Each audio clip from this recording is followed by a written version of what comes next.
So nervous to do this. But, well, I just came out of the shower and it's freezing cold out there and somewhere in my pajamas. That's the reason. I hope you like them. They might make a comeback. More, what? I don't know what I'm talking about. I'm just really nervous. Does my hair look nice?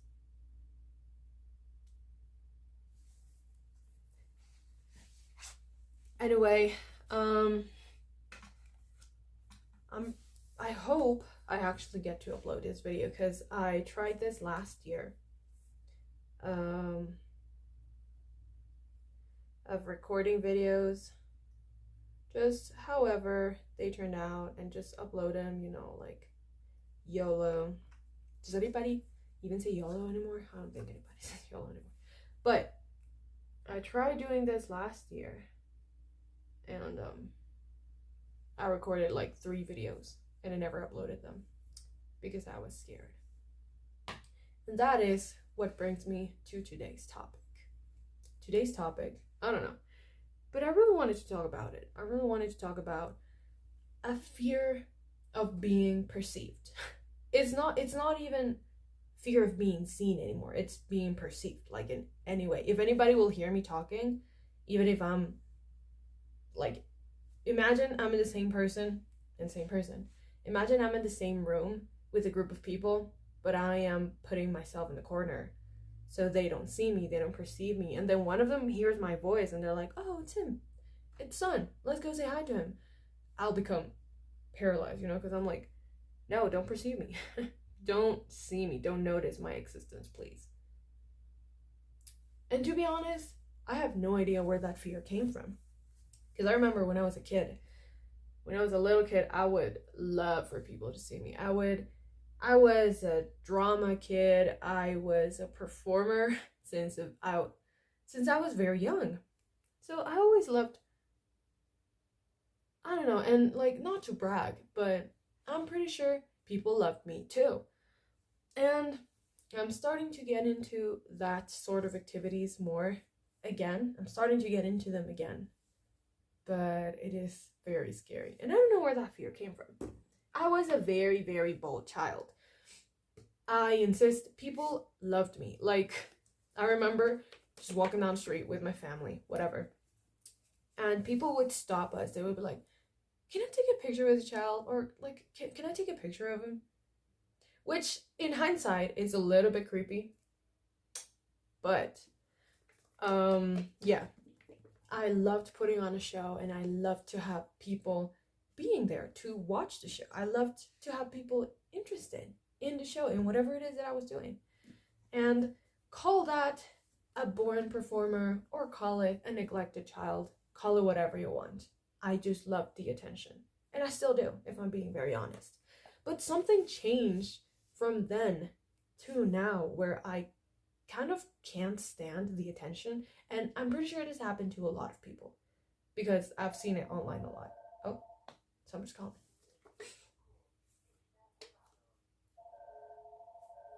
I can't answer, so I'll just wait for somebody to answer.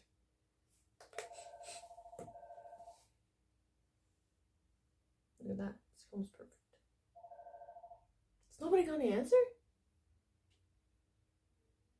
There you go, my mom answered. All right, so that means we can continue. When I was a child, I loved the attention, and I loved the attention, and I could handle the attention, you know?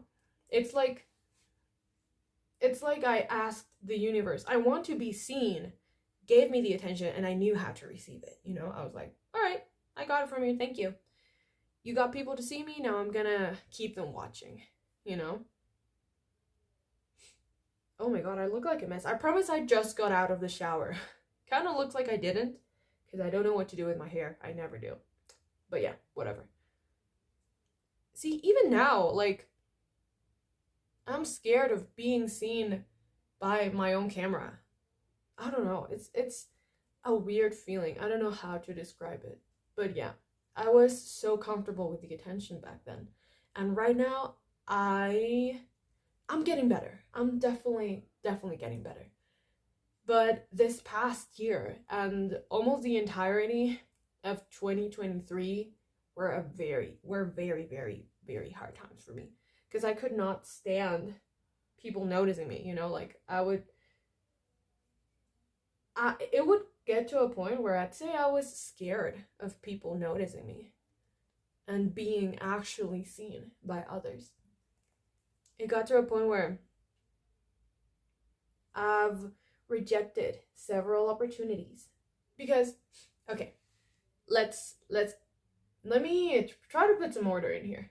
This is also why I was scared of starting this kind of format of content, because I know I'm a mess, and I know that there's going to be so much editing going into this.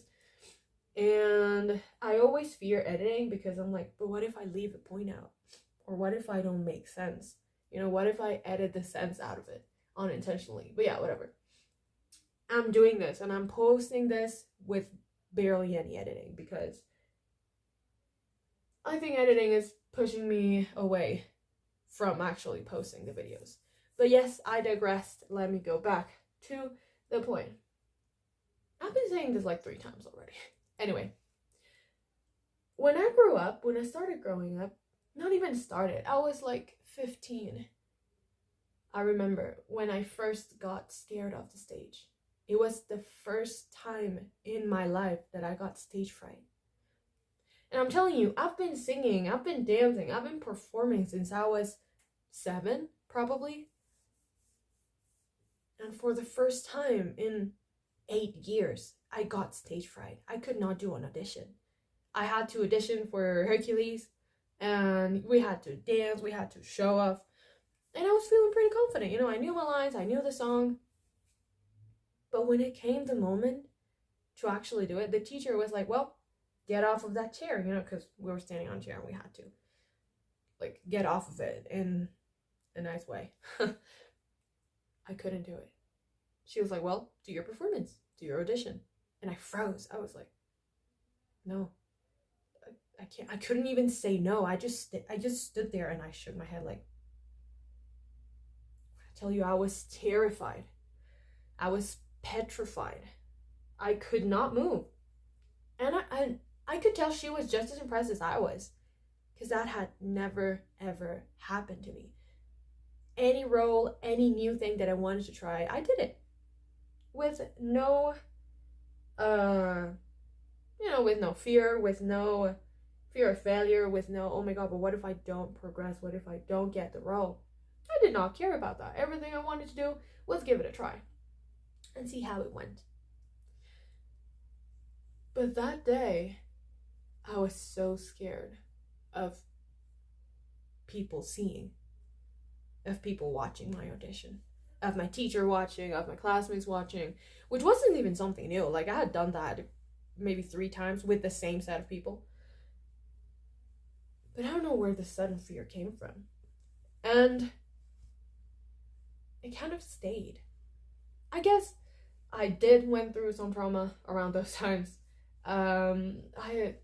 My high school was one of my darkest times for me, unfortunately, and which isn't the theme for another video. Yeah. Anyway, that fear that instated in me, it was very confusing. Like, I wasn't even sad that I felt that way. I was just so confusing because I had never felt this sensation before. I had never been scared of the stage. I had never been, hell, even in kindergarten, when I wasn't a performer yet, when I wasn't like committed to the bit yet, the school that I went to had this like poetry thing where you would stand on the stage, you would memorize a poem and then recite it. Is it a recital? Is that how it's said? I don't know. They had a poem recital every year. So even in kindergarten, I had practice. I had a lot of practice with being on stage. And to have this sudden fear of being seen, it was so confusing because I was like, where did this come from? I'm prepared. I like it. I want to do it. Why am I so scared? Why wasn't I able to do it? So yeah, anyway, we weren't the biggest drama club ever, so I ended up actually getting the role that I auditioned for. But still, that kind of doubt stuck with me. And it managed to seep into so many aspects of my life. In that occasion, it wasn't as frustrating because again, it was the first time. It didn't affect any of my other activities. I was like, okay, yeah, all right, whatever. But as time went by, I'm 23 now, and it's frustrating not being able to do things that you love because you're scared, to not try things that you want to do because you're scared.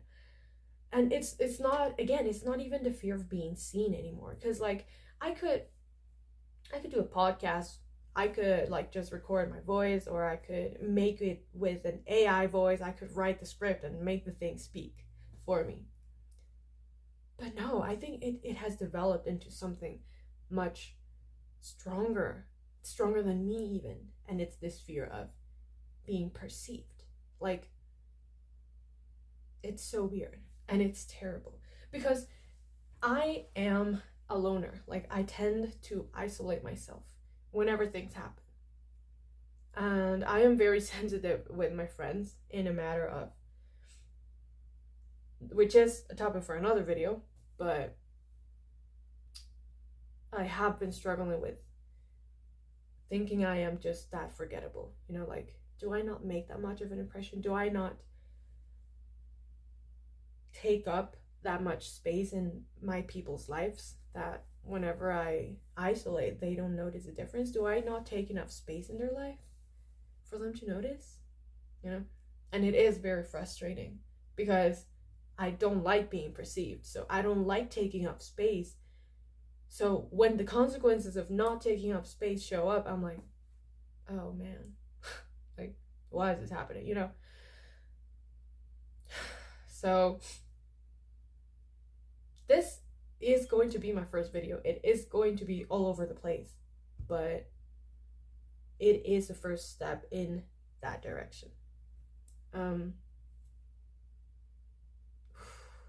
so nervous.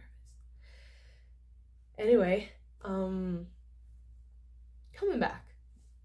I don't know why I'm coming back to. Hold up, give me a second.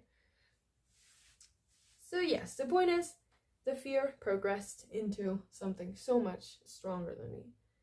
And I haven't done a lot of things that I would like to do. This YouTube thing, I've been wanting to do it since I was probably 9. Maybe even younger. I don't know. I grew up with YouTube, and I've always loved the idea of having people to speak to, and you know, people liking, like people wanting to see you. But yeah, it's a little bit connected. I'm starting to see the connection. But I didn't do it because like I was young and it was dangerous and whatever. And then I didn't do it because I was getting older and people were having so much success. People were being so successful. And it's like, well, there's so many YouTubers already. Why even try? Why even bother, you know? And then I didn't start because I was too old already. I was 15, by the way. Anyway. I had the ideas that I wanted to talk about written down here in my Good Time notebook. And I have not spoken about a single one. So let me go through them really quick.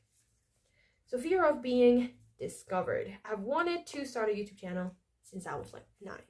But I didn't do it. And I kept on postponing that dream. Then at the age of like 12, I found out that a former classmate had actually started a YouTube channel. And he was being very successful, like to my eyes. He had like 10K subscribers, I think. He had like 10K subscribers. Yeah, whatever. And I was impressed because I hadn't heard of this guy ever since he left school, because we didn't like them. We didn't like him a lot. Like, he wasn't a very popular guy. But we didn't like him not because he wasn't popular, but because he was a person. I'm not gonna put hate out online because, yeah, whatever. So yeah, I took notice of his channel and I'm like, oh wow, he's being very successful. Why can't I do it? You know, like, why don't I have the courage to do it as well? And I guess looking back, I guess it was the fear of not being good enough, which is also what's been holding me back in my recent years of life. Like right now, I hesitate on starting recording because is my camera good enough? Is the audio good enough? I don't have a script. Am I going to be able to actually line up my words good enough?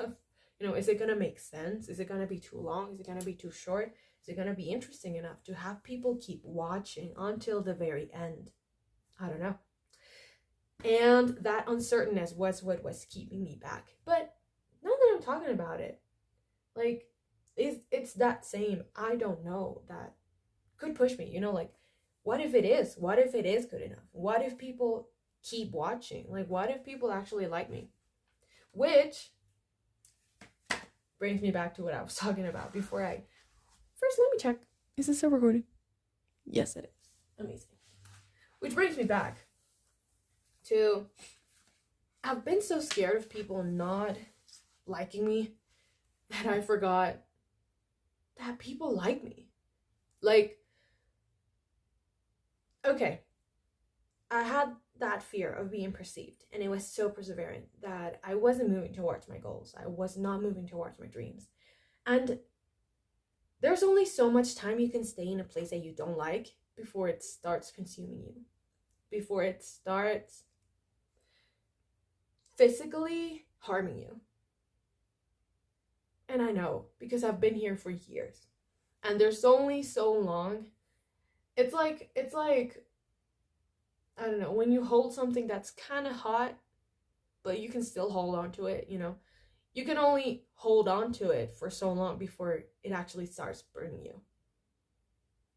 You know, and when it starts burning you, you have two choices. Like you either hold on to it stronger and keep on allowing it to hurt you, or you let go like a normal fucking person. You let go of that thing, because otherwise it won't just be the tips of your fingers that it's burning, you know. That burn is going to go from a first degree to a third degree. And then it's not going to be just your skin, it's going to be the muscle. And then if you don't treat it, it's going to die. That skin is going to die. And then it's not just going to be the fingers, it's going to be your hand. And then it's going to be your whole circulatory system. And then it's going to be your whole body. So what I mean is this lifestyle has been consuming me. Oh God. Because I'm uncomfortable enough to know that I don't want this. But I'm comfortable enough to be too scared to chase what I want. You know? I was listening to Nico's channel. I just found out his channel. Shout out to Nico, he's amazing. I was listening to one of his yapping episodes in the shower, which is, he said this exact phrase, like, you know you're uncomfortable, but you're too comfortable to move on. And I was like, damn, yes I am. And I'm not going to allow that to happen. So this past year, even though it has been difficult because I have been putting myself in situations that I don't like, in situations that I would rather not be going through, I have taken a lot of steps towards the directions that I like. I love being on a stage and I love performing. And I have a newfound love and interest for hosting and for, you know, being the MC, as they say it. Which does not stand for main character. I don't know what it stands for. Is it master of ceremony? I think it's that. I don't know. But I found this new interest. And I was able to pursue it this past year. Because I'm like, fuck it. I'm gonna do it. I'm gonna let people perceive me. And I'll see what comes from that. And honestly, it has been one of the best years I've ever had. Like, I can't remember, like, in that aspect. It has been horrible in most others. But thinking back on pursuing this interest, it's been one of the best years I've ever had. And every time I have an event, because they've hired me for multiple events. I auditioned for this role once, and I ended up being like this the main person, the main host, and the only host because they liked my job. They liked what I did in that first edition. And I've been going to the same event for all 3 editions they had this year. Oh, let's give the ambulance a moment. But that was fast. That was fast. Wow, okay. So I've been going to the same event 3 times already this year because they liked what I do.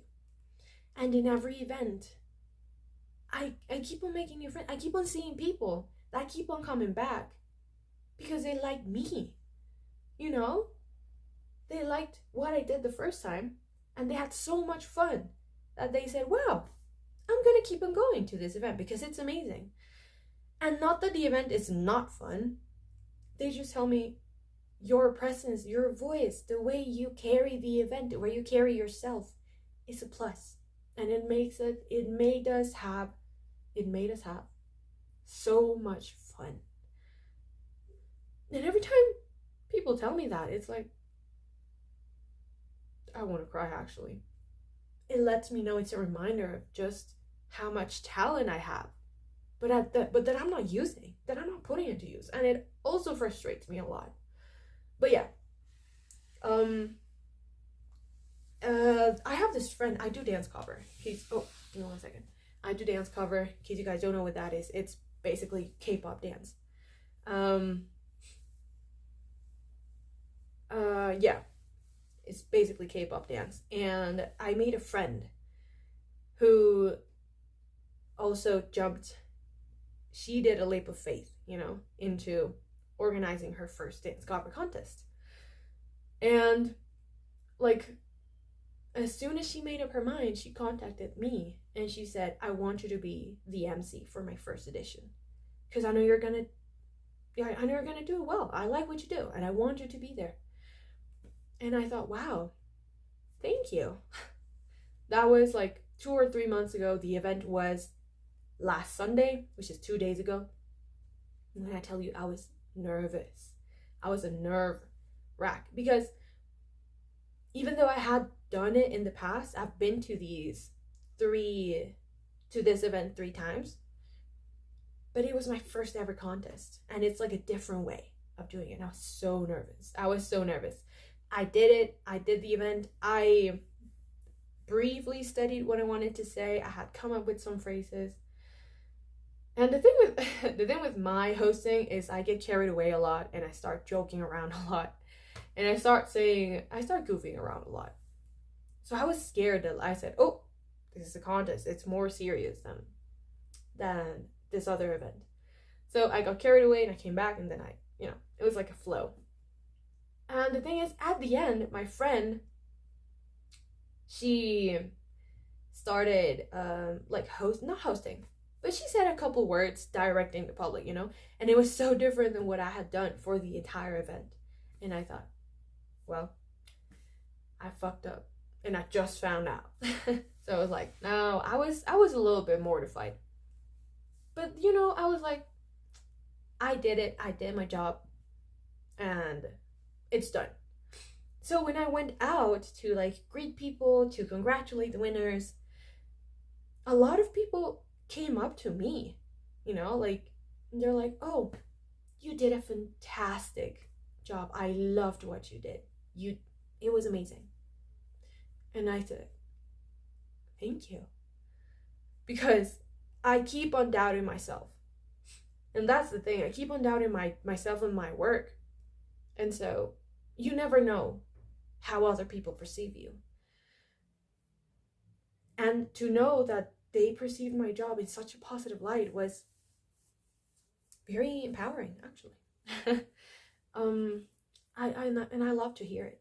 There was this one person in particular where I was just standing there. I was talking with one of my former students.